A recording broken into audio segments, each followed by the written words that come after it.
Shalom, shalom, bien-aimés. Nous continuons avec nos enseignements sur la Bible. Comment faire pour vite mémoriser, comprendre et maîtriser la parole du Seigneur. Bien-aimés, la chose que nous, les chrétiens, nous devons nous rappeler, c'est que Jésus-Christ de Nazareth veut absolument que sa parole reste en nous. Il y a 66 livres dans la Bible et le Seigneur veut à tout prix que ces 66 livres-là de la Bible soient notre épée que nous sommes en train d'utiliser. C'est pour ça que nous demandons au Saint-Esprit de prendre le contrôle de cette émission, que le Saint-Esprit prenne le contrôle de cet enseignement pour que vous et moi, que nous tous, que nous puissions apprendre ce que le Seigneur veut nous parler et que le Saint-Esprit nous révèle les choses qui sont cachées. Et aujourd'hui, nous allons parler de Genèse à partir du chapitre 1 jusqu'à partir du chapitre 11. Et c'est très important de comprendre la création du monde, la chute de l'homme, le déluge et ensuite ce qui s'est passé avec la tour de Babel. Et donc, c'est ces quatre événements-là majeurs qui sont donc dans Genèse chapitre 1 jusqu'au chapitre 11. Et bien aimé, on doit se rappeler d'une chose. Apocalypse nous dit que Jésus a une épée qui sort de sa bouche. Et cette épée-là qui sort de la bouche de Jésus, l'agneau qui a été immolé, cette épée-là aussi doit sortir de notre bouche. Et l'épée qui sort de notre bouche, c'est la parole de Dieu, qui est très important. Et c'est pour ça que nous ne devons pas seulement lire la Bible le dimanche ou lire les versets qu'on nous a parlé le dimanche à l'église. Nous ne devons pas seulement prier quand nous partons à l'église le dimanche. Eh bien, nous ne devons pas seulement jeûner quand l'église dit que nous devons jeûner. Non, nous devons jeûner régulièrement. Nous devons prier chaque jour. Nous devons lire la Bible chaque jour. C'est la seule façon que nous pouvons maîtriser la parole et que la parole soit à nous. Nous devons toujours nous rappeler que notre corps est le temple du Saint-Esprit. Et le Saint-Esprit, c'est celui qui nous rappelle chaque fois des paroles que nous avons lues dans la Bible. Et bien aimé, quand vous lisez, vous méditez la parole de Dieu, donc la Bible, au moment où vous êtes attaqué, où vous avez des soucis, où vous avez des problèmes, le Saint-Esprit va se rassurer de vous rappeler les paroles qui ont été communiquées au moment où vous étiez en train de lire la Bible. Alors, Adam et Ève sont créés au commencement. Et Genèse chapitre 1 est un chapitre que tout le monde devrait connaître par cœur. Que le Seigneur a créé la lumière. Il a créé le ciel, la terre, les mers et tout ce qui s'y trouve. Et que tous ceux qui respirent louent le nom de l'Éternel. Abba, notre Père qui est aux cieux, a créé la verdure, les arbres à graines, les herbes à graines, les arbres fruitiers. Il a créé tout animal qui se trouve dans la mer, les poissons, les grands poissons. Il a créé les monstres marins. Il a créé les oiseaux du ciel. Tous ceux qui respirent louent le nom de l'Éternel. L'Éternel des armées, Abba, notre Père qui est aux cieux. Celui qui a créé les grands luminaires, les petits luminaires, le soleil, la lune, les étoiles, la galaxie, l'univers et l'au-delà. Nous devons connaître ces choses-là parce que ce sont des grandes adorations. Et que l'Éternel soit béni, loué, glorifié et adoré. Pourquoi? Parce que il est le Dieu qui a créé tout animal qui se trouve sur la terre.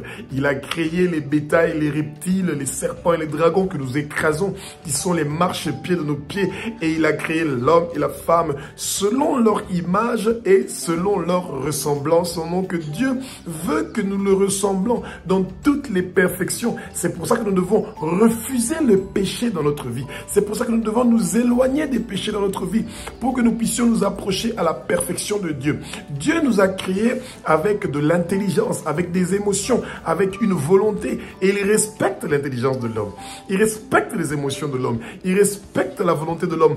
Et parce que Dieu est un Dieu qui est créatif, un Dieu qui crée des nouvelles choses, l'homme aussi est appelé à créer. L'homme n'est pas appelé à copier.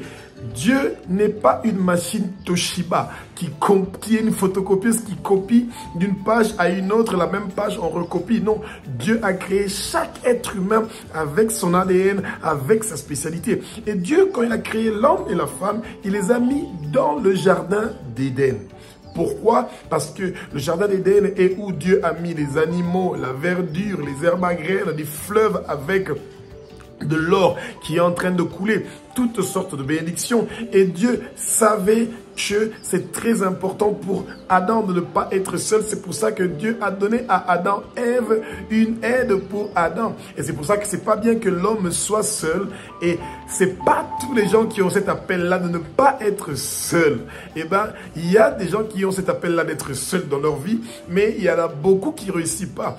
Et quand vous savez que vous pouvez tomber dans la fornication, que vous pouvez vous éloigner du Seigneur à cause de vos péchés sexuels, eh bien c'est bien de vous marier. Et quand vous êtes marié, c'est bien de rester dans votre mariage et d'éviter la fornication parce que ça peut vous amener beaucoup de soucis et des problèmes. Donc, au chapitre 1 de Genèse jusqu'au chapitre 2, Dieu parle de sa création, comment il a créé Adam et Ève et il s'est rassuré que ces deux-là soient dans des bonnes conditions.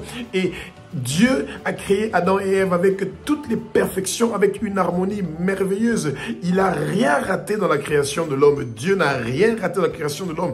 L'homme a été créé parfaitement parfait, complètement complet. Et aujourd'hui, qu'il y a des enfants qui sont nés avec des malformations, qui sont nés prématurés, qui ont des problèmes de santé, que les êtres humains sont malades, que les êtres humains ont des soucis, qu'ils ont la pression au commencement, toutes ces choses-là n'étaient pas prévues. C'est quand l'homme a commencé à s'éloigner de Dieu, il a chuté, il est tombé. C'est là que les problèmes donc, ont commencé. Donc ce qu'on va retenir donc, dans la création, donc Genèse chapitre 1 jusqu'au chapitre 2, c'est que Dieu a créé l'homme et la femme selon leur image et leur ressemblance. Il a créé il a créé les animaux et la verdure et la nature.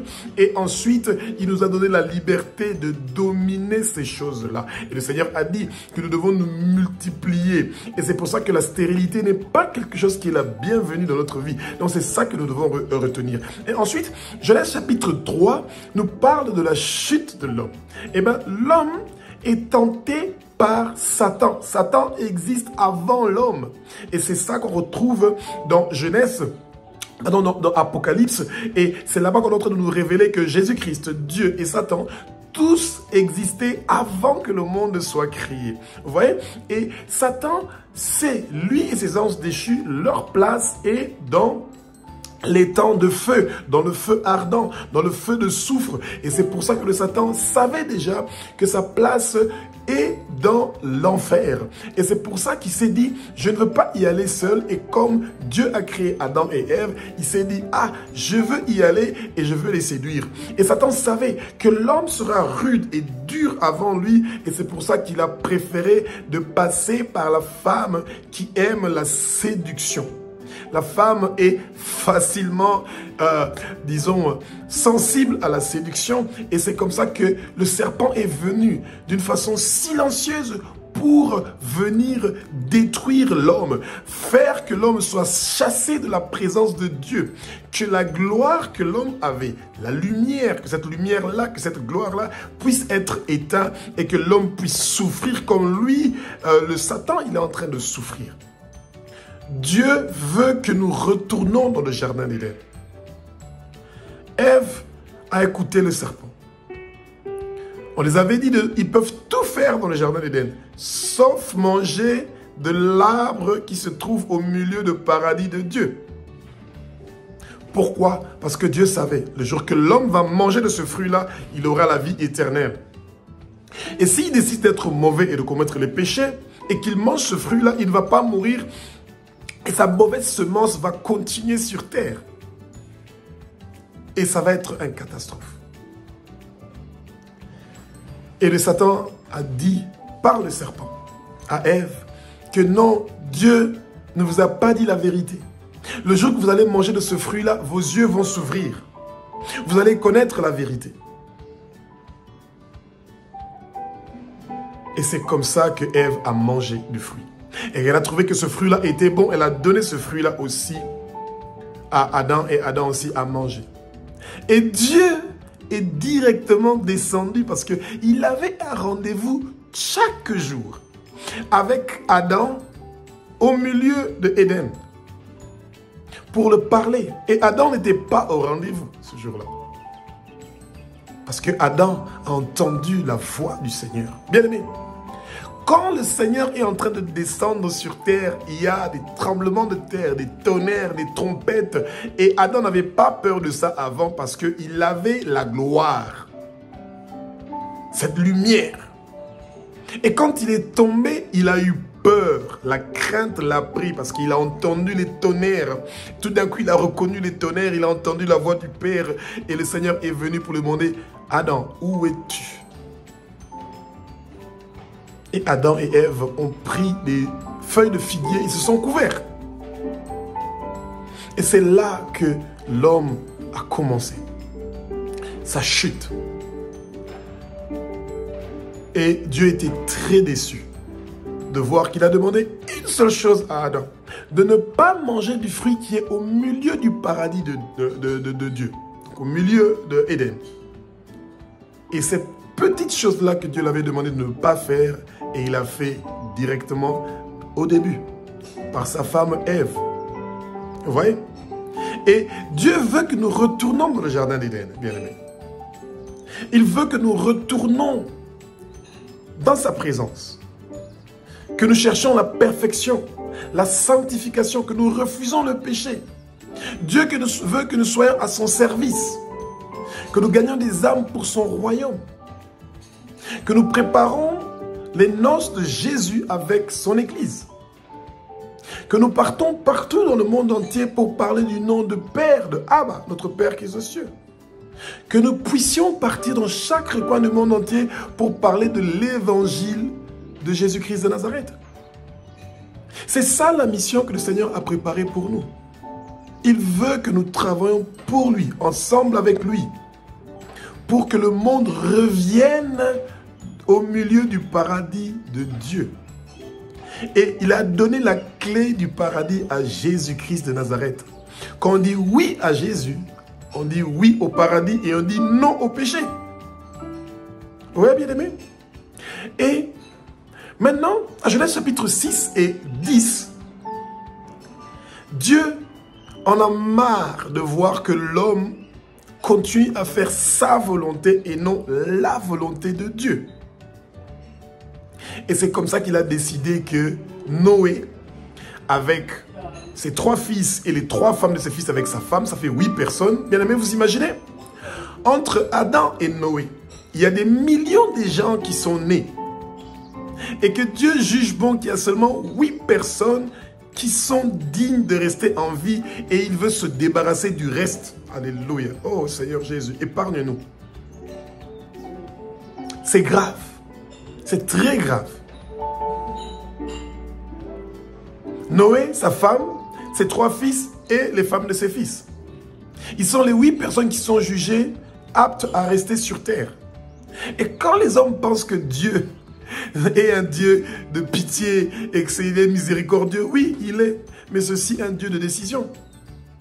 Vous pensez qu'entre Adam et Noé, il n'y avait pas des femmes enceintes, il n'y avait pas des boiteux, il n'y avait pas des handicapés, il n'y avait pas des enfants et tout. Mais Dieu a jugé bon que 8 personnes vont rester et tout le reste, pendant 1 mois, il y avait une pluie et de l'eau qui était plus élevée que l'Himalaya, la montagne la plus élevée du monde. Et tout le monde est mort et tout est mort.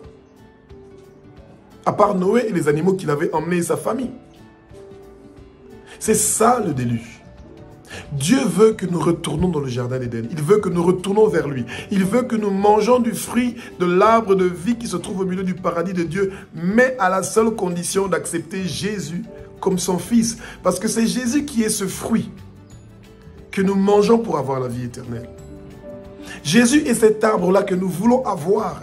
Il est cet étendard, cet arbre que nous voulons planter au milieu de notre vie, au milieu de notre maison, de notre quartier. L'étendard de Jésus, son drapeau, sa bannière, c'est ça que nous voulons au milieu de notre maison. Dans notre vie. Et Noé recommence avec ses enfants. Il recommence avec sa famille, il recommence une nouvelle vie. Genèse chapitre 11. L'homme est de nouveau corrompu. Il construit une tour, la tour de Babel. Et avec la tour de Babel, il veut faire payer aux gens l'accès vers le ciel. Et Dieu dit, allons-y voir qu'est-ce qu'ils sont en train de faire. Ça veut dire, entre Adam jusqu'à la tour de Babel, le monde entier parlait la même langue. Et c'est comme ça que, comme le monde entier parlait la même langue, Dieu s'est décidé, à cause du péché de l'homme, de disperser l'homme. Et que l'homme commence à parler des langues différentes. Et qu'ils soient dispersés dans chaque coin du monde entier. Qu'ils aient des différentes couleurs et tout, qu'ils soient mélangés. Il les a tous dispersés. Que le Seigneur disperse vos ennemis. Pour que vous puissiez venir vers lui. Et comme Dieu est un Dieu qui est miséricordieux, riche en beauté, lent en colère, il nous a envoyé son Fils Jésus-Christ de Nazareth qui est mort sur la croix et que son sang précieux nous a racheté de la main de Satan et il nous a laissé le Saint-Esprit. Et le Saint-Esprit amène une langue commune que tous ceux qui acceptent Jésus parlent cette langue-là. Et c'est comme ça que, comme on a été dispersés à Genèse chapitre 11 à la tour de Babel, c'est comme ça que le Saint-Esprit nous a regroupés. Quand vous êtes en train de lire Actes des Apôtres au chapitre 2. Quand les chrétiens parlent en langue, ils parlent la même langue, la langue du Saint-Esprit. Que le Seigneur soit avec nous, qu'il continue à nous enseigner, bien-aimés, pour que nous puissions comprendre les choses qui sont d'esprit. Alléluia, alléluia, alléluia, alléluia, alléluia.